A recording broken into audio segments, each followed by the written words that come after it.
Forget the old image of fast food. Today's fast casual restaurants are essentially high-tech labs disguised as dining rooms. There's a lot of pressure to make sure orders come out quickly, guests are happy, and that operations run smoothly. On this episode, we're going to talk about technology in the restaurant space and how it's improving the guest experience, the employee experience, and also the operator experience. We're joined today by Cherryh Cansler, the VP and publisher of Fast Casual. I'm David Sholkovitz, and welcome to TechConnect.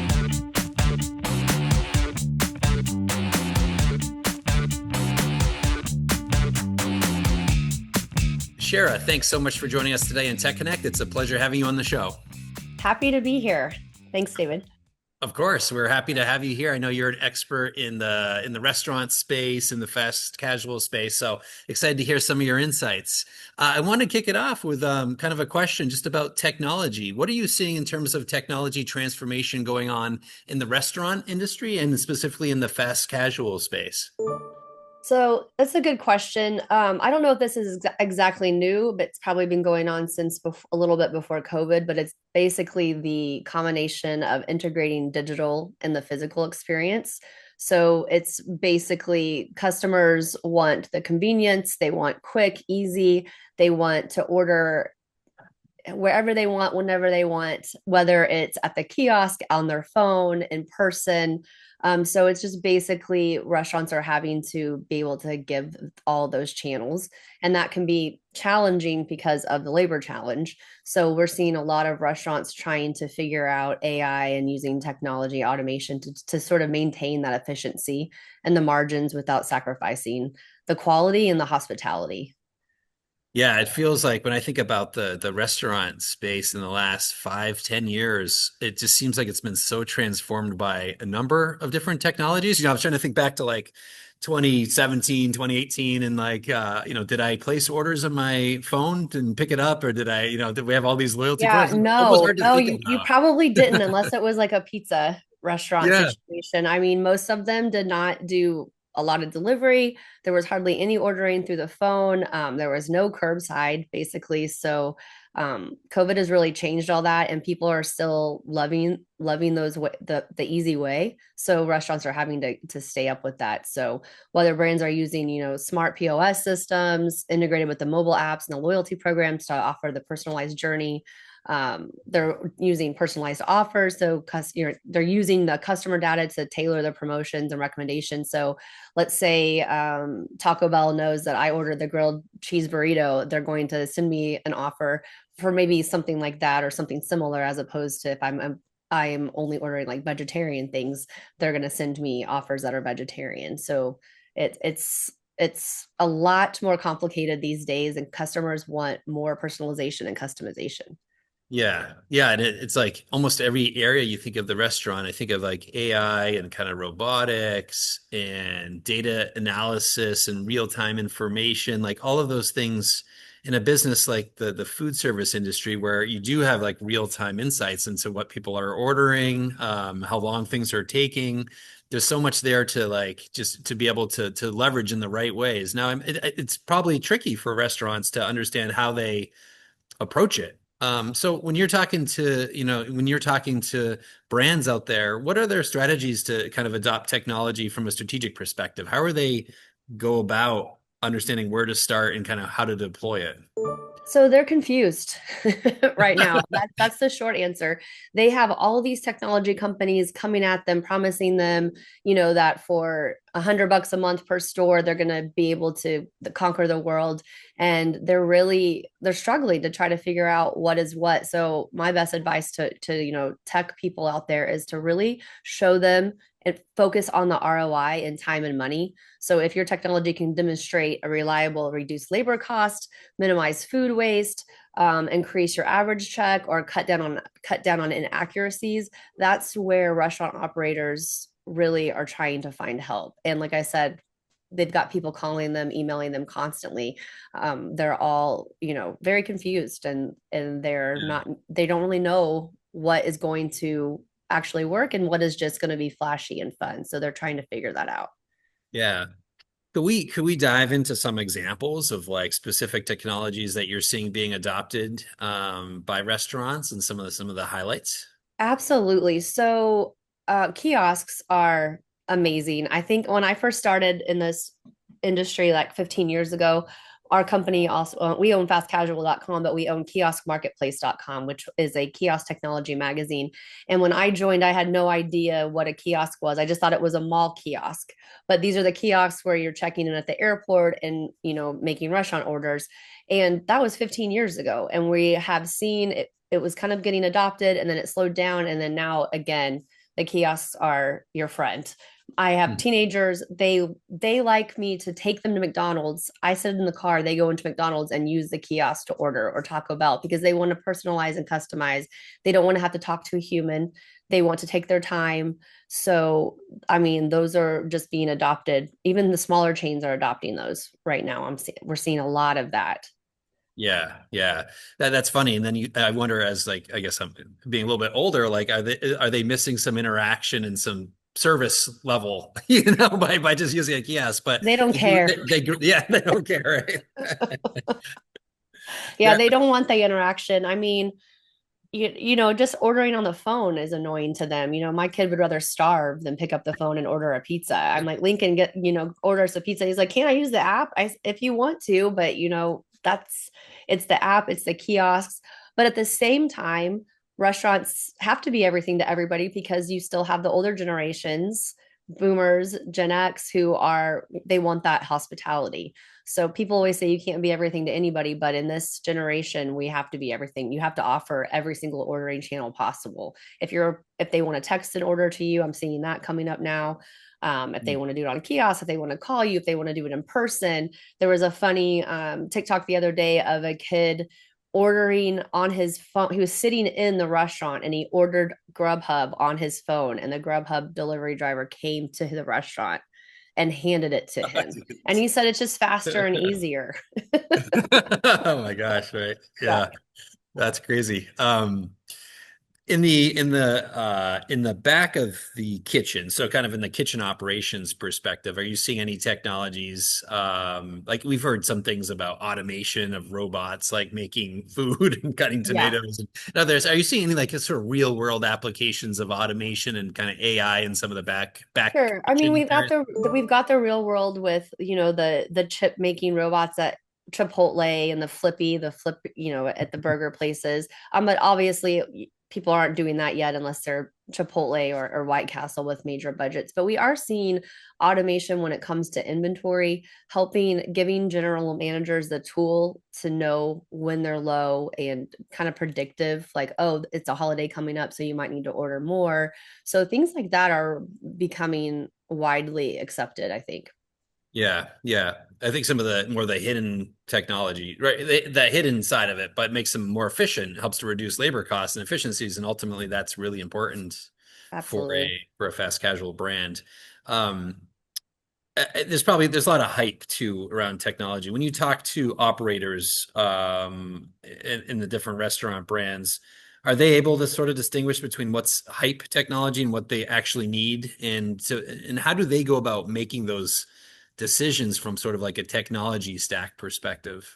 I think they're getting a little bit better, but they're still confused. And so if someone can come in and really show them specific examples of how they're going to get their ROI back in like 6 months, or this is going to cut your inaccuracies by 20%, they're going to listen to that. But I mean, you go to conferences, you see all the people telling you that you need this robot or you need this, Mhm. but they are in one ear out the other unless you can show them how they're going to save money.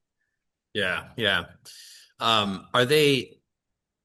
I mean, margins are thin, right? And so it's very important that they're looking at their investments and taking advantage of all of their investments. Are there certain technologies that you're seeing used that are really helping to boost that efficiency and kind of drive down labor costs? I'm just thinking of sort of like drive-through situations, right, where accuracy and speed and time matter. Yeah, is there anything that you're seeing from your conversations out there in terms of tech to help drive down labor, to drive up Yeah, efficiency? mostly I'm seeing a lot of people talking about the predicting the Mm, demand, the managing inventory, because if you can cut your waste, then you're going to be in good shape.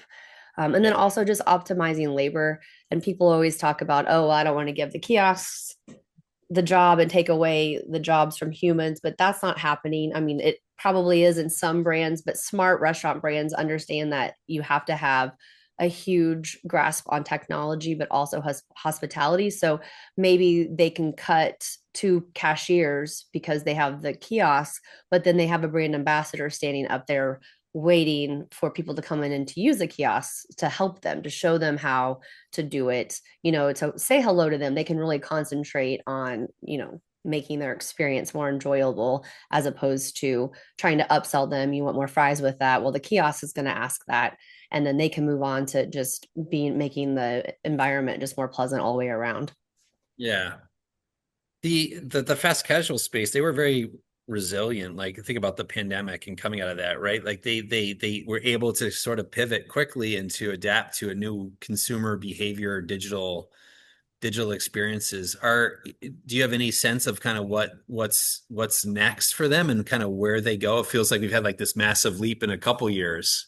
Uh, Yeah. do you see anything on the horizon that's going to like kind of keep that level of technology going? Is it going to sort of plateau a bit? Because now we're also used to our apps Well, and our QR yeah, codes. that's a good point because everybody's using it. But, for the past 20 years since fast casual came about, it really has enjoyed being the leader of all in growth in the restaurant sector. If you look at all the stats, it's grown faster than QSRs and casual dining and definitely past fine dining.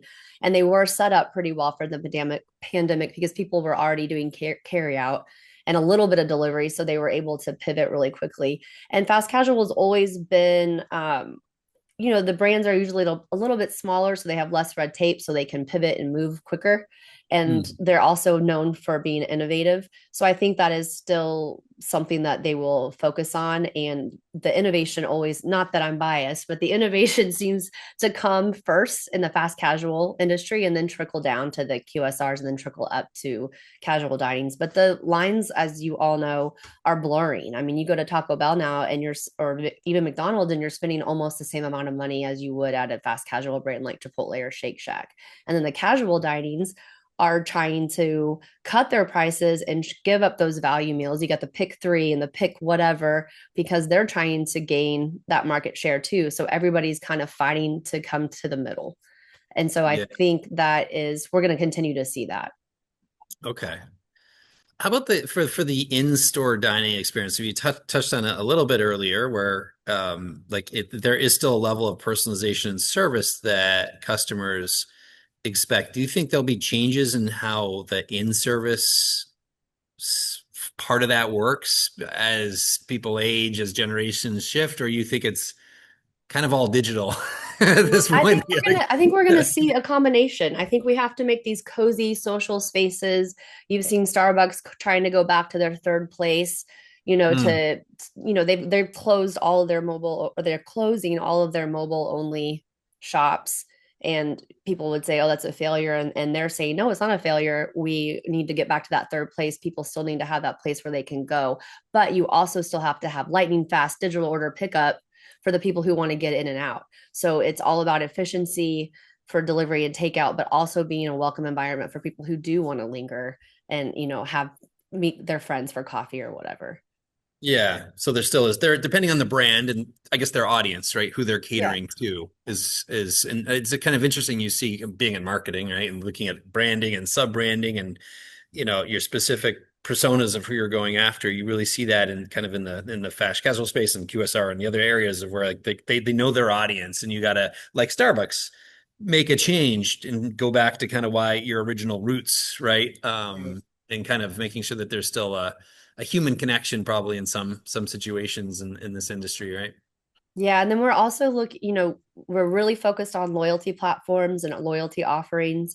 Everybody that I mean, we write about every day, they're rolling out upgrades and they're really trying to capture that loyalty for Mhm. customers because customers, are only going to eat at, a couple places a week. So they want to have that spot on their phone.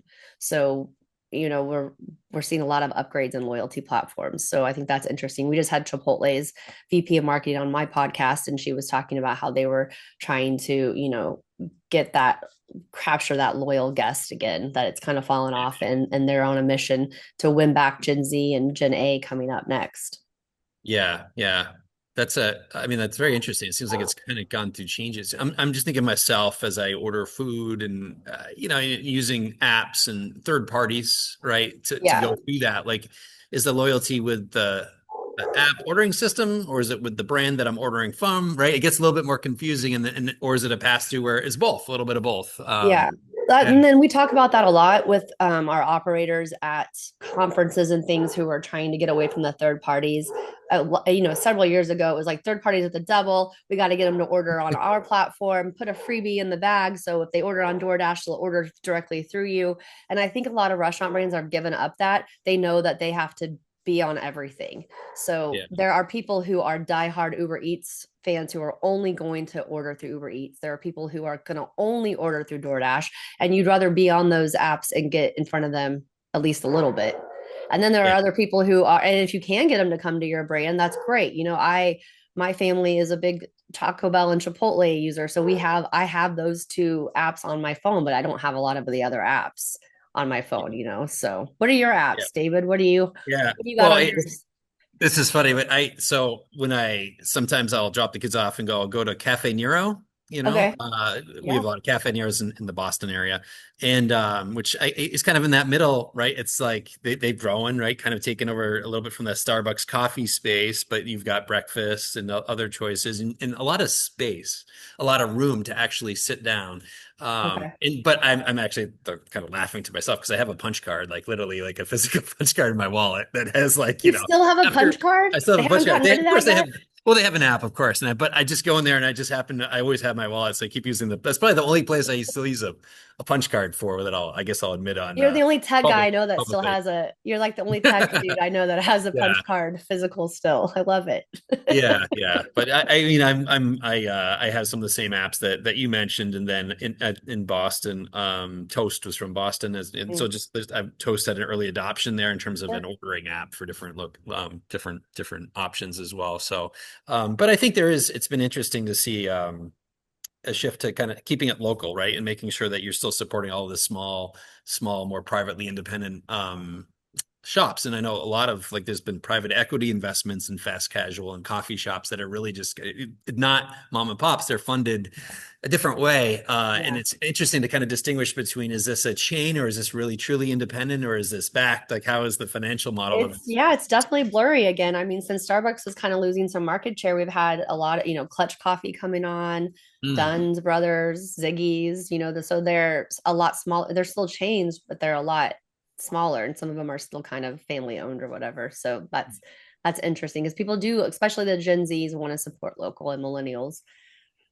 yeah, yeah, yeah. No, it's such an interesting industry. And of course, I'll speak from the Panasonic side. We provide solutions into that space as well. So we follow it very closely and always looking at trends and where the technology is going. So just to kind of like these great insights from you as well. What's going on in your world in terms of reaching out to customers and partners? I know you're doing a lot of events that are out there. You're doing a lot of content production and interviews like Yes. this. So What we does your have, calendar look like? yeah, I Yeah, what are mean, your focus? if you don't mind me sharing a little bit, I have a podcast called Fast Casual Nation that I am co-hosted with Paul Barron. So we interview people every week on that. We just had Chipotle and Shake Shack on, so that was exciting.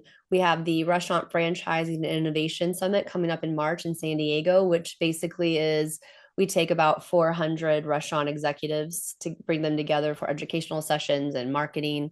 They have fun. We will always do something fun. We'll probably take a boat ride or whatever, but it's a good way for people to really get to roll up their sleeves and learn from one another. And then you mentioned Boston. We do have the restaurant marketing workshop coming up in Boston at the Toast headquarters, and that's this summer. So I'm excited for that. Well, Toast is going to host us, and it's a smaller format, about 150 marketers, just again, really diving in to what they can do to help drive traffic. We market that as like this is a workshop. So bring your notebooks or your iPads or whatever because you're going to walk away with a bunch of real Yeah. world tips that you can add to your branding without having to buy anything.